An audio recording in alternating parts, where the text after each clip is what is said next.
Get ready for major remodel, fellas. We're back in hardware mode. So a couple of months ago, I spoke to a friend of mine who told me that she's resigning from a quite prestigious company after working there for 3 months. And I thought, why? You were okay 2 months ago. And my friend is actually a very patient person. Like, from the time I've been hanging around with her, she was a straight A student, she does all her work well, and whatever task that the lecturers give, she rarely complains and just passes them with flying colors. Now fast forward today, now that we're all working and thankfully we're still able to keep in touch, she told me about her work and how she's losing her mind there. And I thought, if a patient person like her could lose her mind there, then there must be something going on in the company. Then that night, we spoke on the phone, and she told me about it. She began explaining to me how she was not appreciated in her work, she was criticized all the time, overworked, and worst of all, insulted in a Zoom meeting. All in all, she felt insecure in her work, and she felt she's not needed there, even though she pretty much did 80% of the project. Thus, she resigned after being there for 3 months. So what can we learn from this? 𝗗𝗓𝗦𝗖𝗟𝗔𝗜𝗍 once said that it's no longer about the industry we work for anymore, but it's the leaders we work for. When you are 20 to 30 years old, you should follow a good boss, join a good company to learn how to do things properly. And that is mostly true in today's era. We want to be or work with a leader who values their team, not some leader who bosses people around. I'm sure at some point in our lives we encounter a leader we don't want to work with anymore, right? In May 2021, there has been something called the Great Resignation, where it turns out that 3.6 million people resigned willingly. And according to Forbes, a recent study showed that 41% of workers are already planning to give notice in the next year. So as you can see here, money won't be convincing enough for employees to stay. Perhaps paying your employees a little higher works, but it only works for a certain degree. Otherwise, places like Wall Street banks won't be desperate to look for employees. So why does this happen? According to Forbes, there are 6 likely reasons why your employees quit. I'll link the article below. What they found is they're overworked, stressed, not challenged, no growth opportunity, not being appreciated, and not being rewarded fairly. In short, summarized by Mark Cuban, if you want to retain your workers, then you're going to have to treat them better. You're going to have to reward them. You're going to have to practice compassionate capitalism. This is why leadership plays an important role here.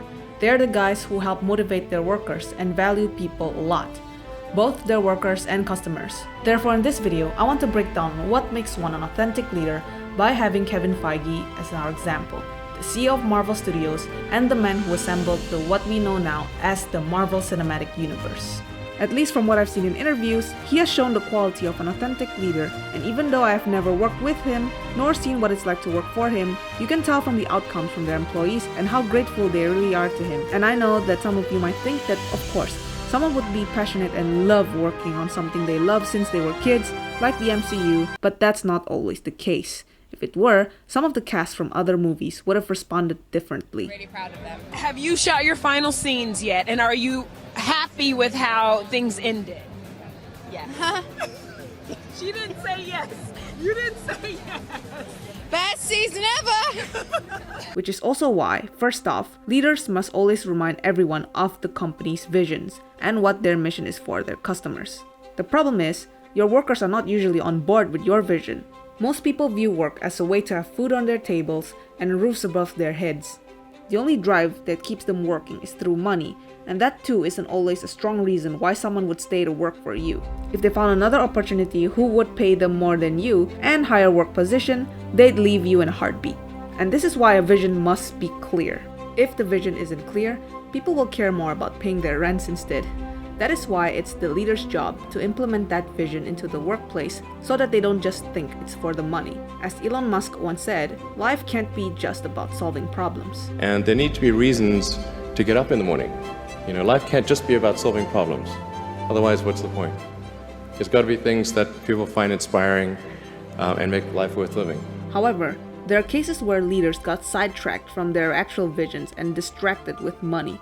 An example would be BlackBerry, where its vision was to secure a connected future you can trust, and the mission was to be the world's leading provider of end-to-end mobility solutions that are the most secure and trusted.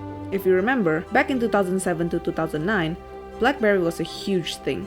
They got nice keyboards that looked like laptops, it was secure, reliable, and easy to use. People loved it, and everyone was using it. That is, until iPhones came along. Along the way, during the hype of the iPhones, BlackBerry got sidetracked from their vision and worked on creating phones that look like smartphones or iPhones. And by the time BlackBerry Messenger was allowed to be in smartphones, that's when they lost it, because their phones couldn't handle their own iOS. It became slow and annoying to use because their own systems can't handle it. Thus, BlackBerry became history onwards. DC did this as well, where they tried to imitate the Marvel movies but ended up creating a whole new universe that we don't really recognize as DC, until the Snyder's Cut was released. This is why, no matter what you do, you gotta stick with your vision, and keep telling your team, this is our vision, this is what we do. Don't look at others, this is the world we are trying to create. Therefore, you must have a clear vision on what is your goal and where do you see your company going in the future. We have seen Kevin Feige did this when he first released the very first Iron Man. At first, we all thought it's just one movie, but after seeing the post-credits scene, it turns out that there will be more sequels to come and that the franchise is expanding to something bigger. And as we have all seen in the Marvel movies, many post-credit scenes teases the upcoming films. It becomes more clear on where the franchise is going. With Kevin Feige clearly identifying his vision, his team and even the fans know that this franchise is going somewhere. That is why a leader must have a clear vision, and it's the purpose why a company was built in the first place. And once you have clearly established your vision, you must also communicate it clearly to your team. A leader always has this habit to give clear and concise information. So it's not about delivering one sentence and expect them to understand it immediately, but to give a breakdown, concise and clear detail. It's not about, let's get this done, but let's get this done by doing this and that. Kind of like how Elon Musk explains why Mars is a better place to move into and what's the steps to get there. If leaders don't give enough information, they'll run the risk of boring their team, and all they'll care is get the task done so that they can go home and sleep. Now, Kevin Feige clearly communicates a lot with his team. You can see it from the outcome from his team when they play their characters, or where the direction of the movie should go for the huge pivotal movie, which every movie put together creates the creation of a cinematic universe. Here's an example. In an interview of the cast of WandaVision, The Falcon and Winter Soldier, and Loki, Tom Hiddleston told about how he had a 2-hour lecture about Loki for the new cast and crews on TV show Loki. There's so many, I was fielding lots of questions from the production team. And then I said to Kate Herron, our director, I said, would it be helpful if I gave everybody all the information at the same time? And Kate and Kevin Wright, our producer, were like, that's a brilliant idea. So it became, and I shamefully, it then became a kind of Loki lecture. The thing that's unique about this case is that there's a whole lot of Wikipedia of Loki, and they can just Google who is Loki, and that's all they need to know about the character. But they didn't go in that direction and allowed Tom Hiddleston to actually teach everyone involved in the series to understand the character. So it's safe to say that Kevin Feige actually approved the decision to have a Loki 101 session with the entire cast and crews of the TV show, because otherwise, Tom wouldn't be disturbing people in the middle of the night to talk about Loki. There was a knock on my door where I was staying, and it's nighttime, and I open it, there's Tom, and he's, we're going to continue the lectures. It was a Tom said, and he goes, do you have your Loki notebook? And I was like, no, I left that at Marvel. And he's like, well, I've got it for you. And spoiler for you all out there, Loki in the TV series isn't the same Loki that we used to know now. So that Loki 101 session was probably very necessary for the entire cast and crew to know the direction of the project and where it should be going for the future films. Now, Marvel is notorious for not giving an entire script to them. They were only given enough information for their parts and what is necessary to play their roles for the movie. A piece of paper that had it was a full page of dialogue and action, but all of it was redacted except for my one line. And I even went to hair and makeup and was like, who else is here? And they're like, we don't know. I was like, really? They're not allowed to tell me either? Sometimes, this is not exactly a good idea to confuse the workers, depending on the situation. But for this occasion, it works because not only are they trying to contain the spoilers that could accidentally be leaked, but it communicates to everyone that this project is a huge deal, and you have to basically spare no expense. Every marketing counts, every effort counts, every expenses counts. Basically, everything matters.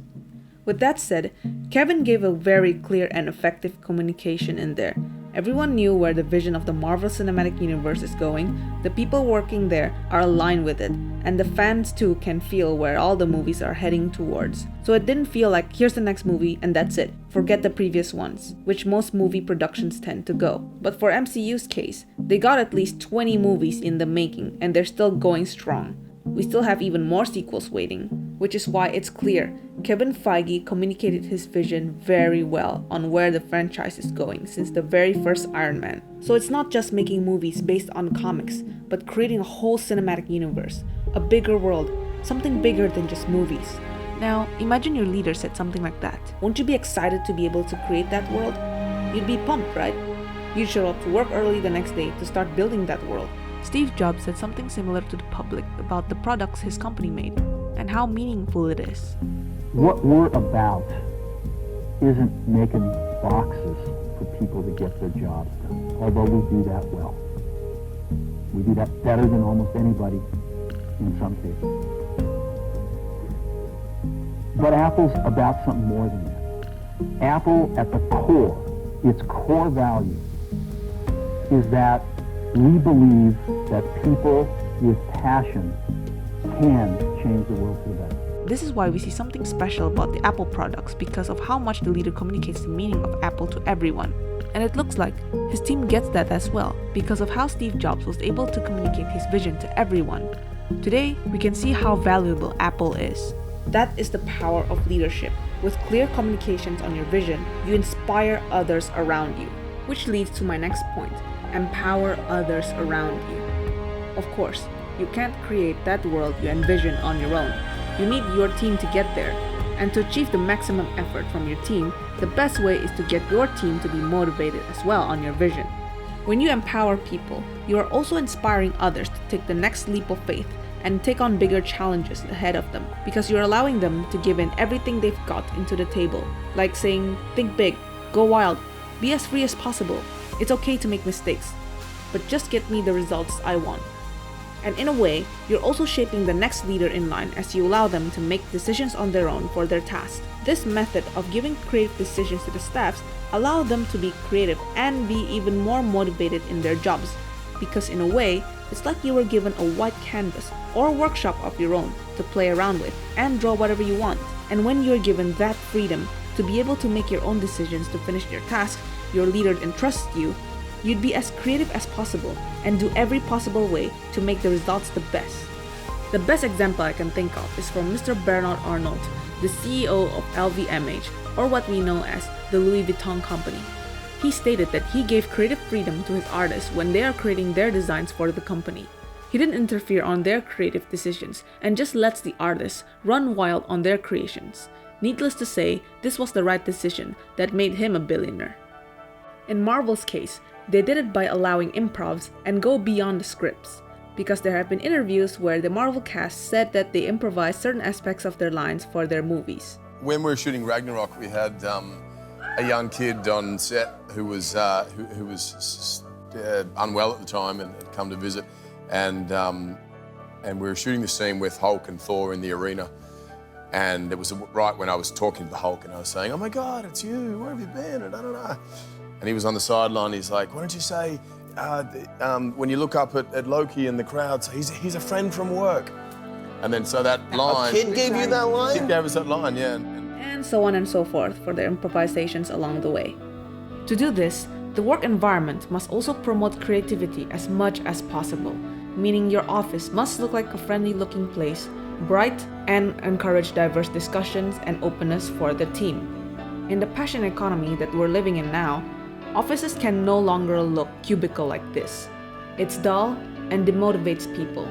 Well, then no wonder the TVA could hardly catch their criminal when their space looks like a lifeless environment. This is important as you want the people who work for you to contribute as much as possible. Because this environment promotes people's mindset positively, it helps the way they think in order to finish the job, allowing them to give in everything they've got to the table. That's why we've seen in media where some of the actors of the Marvel movies were able to become producers on the next films, as the culture not only promotes creativity and maximum effort, it promotes growth as well, both in themselves and in their career. And this applies to everyone. As an example, in a segment of Conan O'Brien's show, he pointed this out about IBM back in 2007, where as you can see here, their office looks very cubicle, gray, and looked very less lively as most offices are today. It's called a cubicle. Can you say cubicle? Cubicle. Cubicle. Can you say confined space? Confined space. Can you say lifeless environment? Lifeless environment. And someone said that after that roast for the company on air, they immediately did a full redesign on the office to make it livelier as possible. And today, someone said that IBM's environment is much better than before, so good job for IBM. Now, back to Marvel. Because I've never worked there and I don't know what their offices look like, we can safely assume that they pretty much did their best to make their environment as lively as possible. After all, they are a film studio. As Mr. Bernard Arnold once said, I often say to my team, we should behave as if we're still a startup. Don't go to the office too much. Stay on the ground with the customers, or with the designers as they work. I visit the stores every week. I always look for the store managers. I want to see them on the ground, and not in their offices doing paperwork. Since the majority parts of film projects are arts and creativity, field works are required tremendously. By doing this, everyone is on board with where they are and their progress.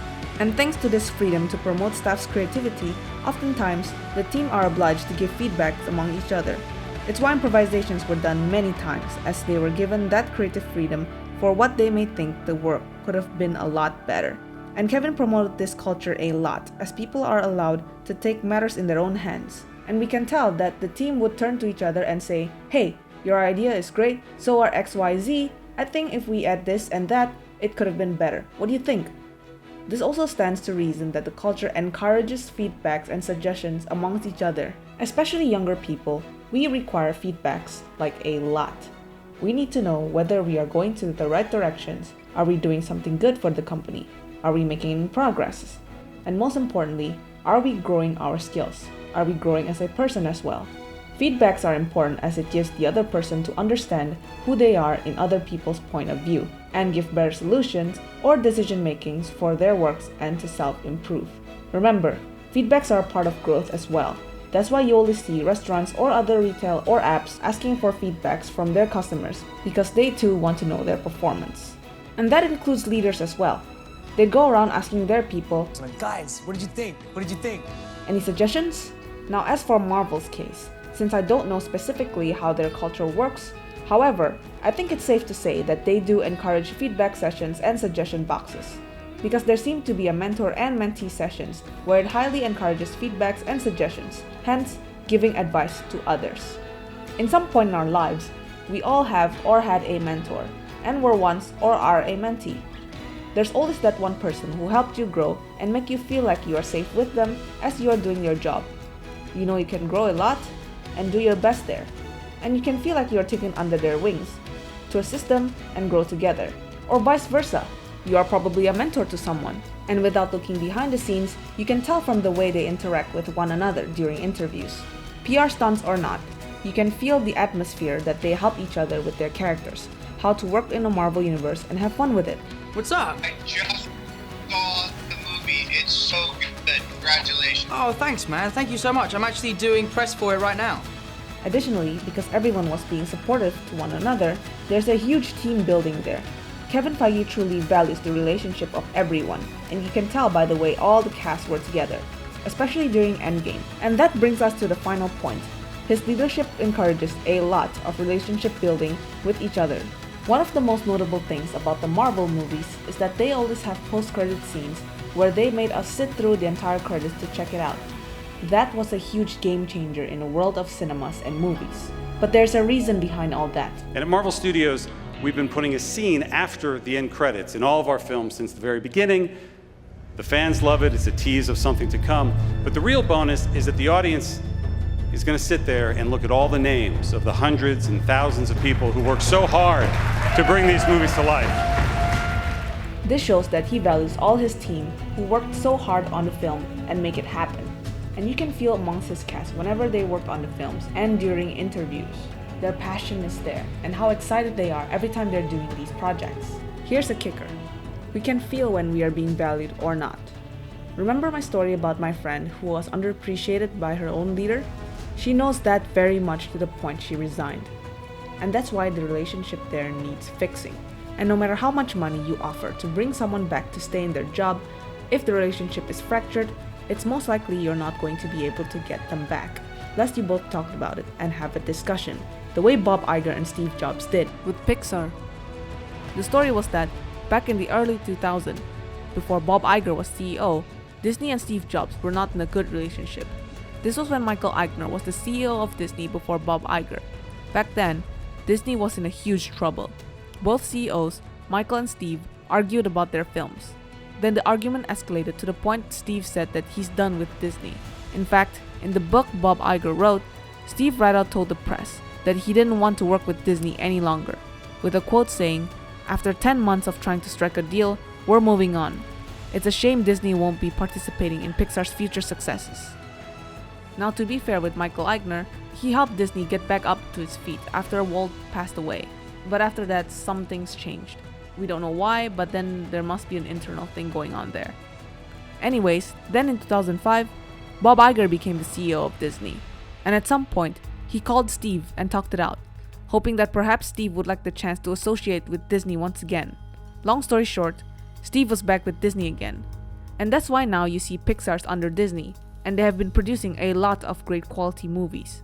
If you want to read the whole story, you can buy Bob Iger's book, The Ride of a Lifetime. So the point is, when you can maintain a good relationship with people inside or outside your company, you'll get better results, and it'll be easier to do business together, because everyone's comfortable with working with one another. It'll be rare that you'd see disagreements because they can talk it out and find a common ground. And that's what you usually see with the Marvel's cast. Everyone has chemistry with each other, enjoying each other's company, and they're all willing to work together to create a quality movie. Or in this case, a great franchise. What Kevin Feige brought to the table for all his employees, he must have had made sure that everyone is up and positive about their roles and their work. Because in a way, his leadership helped people working for him to be passionate about their jobs and always eager to come to work. For instance, listen to what Anthony Mackie has to say every time he's doing the Marvel movies. When you become a part of the Marvel franchise, it's almost like, summer camp. So when you show up to set, it's everybody and you never miss a beat. So it's like, you go back to seeing all your same friends over and over. And I think that speaks a lot to the culture that Lizzie was talking about. You're at work with your friends. So of course, you're looking forward to going to work and having a good time and, bumping into Lizzie in the parking lot and tormenting her set and stuff like that because it's fun. You can tell by the way they're enthusiastic every time they're in press talks or during interviews. There's a sense of appreciation for the role they were chosen. They were happy to be back on set and meet everyone, and the passion to work is there. Because everyone's commitment and vision are aligned together. Everyone's passion were there. The motivations were shown, and the results showed all their hard work. That's why the end product was able to shine. And you can bet that the customers, or in this case, the audience, know what they're in for.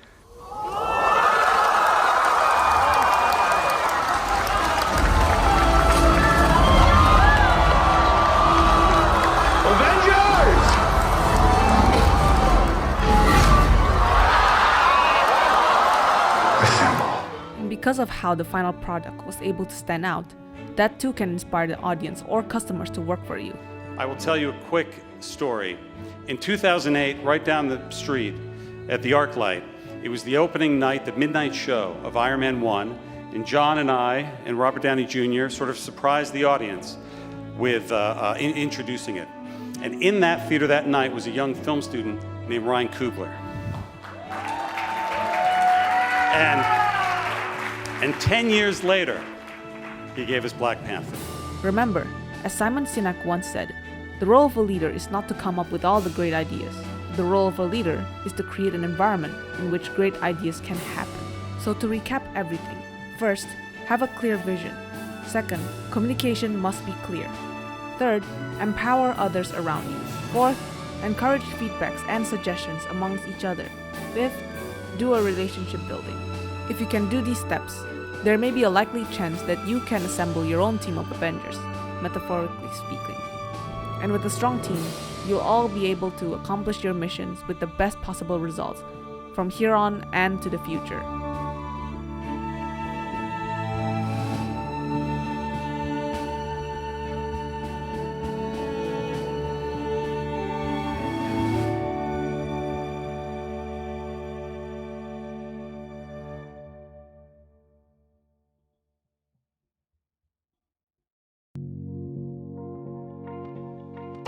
Hello everyone, and thank you so much for watching this entire video until the end. I hope you enjoyed it and I hope you learned something from it. This particular video actually took a while to research and compile everything together so that it makes a whole new format that I'm trying to make. But I hope the format works, and because you're here, I'd like to think that you enjoyed the entire work. So if you'd be kind enough to give it a like, because it took a while to make this video.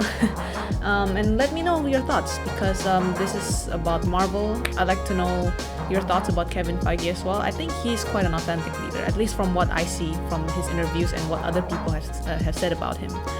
But let me know your thoughts. Well, what do you think about it? And of course, if you'd like to see more contents from me, be sure to click the subscribe button down below. And mostly I've been talking about self-development, but I'll probably expand later on. But you know, let's see. With that said, thank you very much everyone. Have a blessed day, take care, and I'll see you in the next video.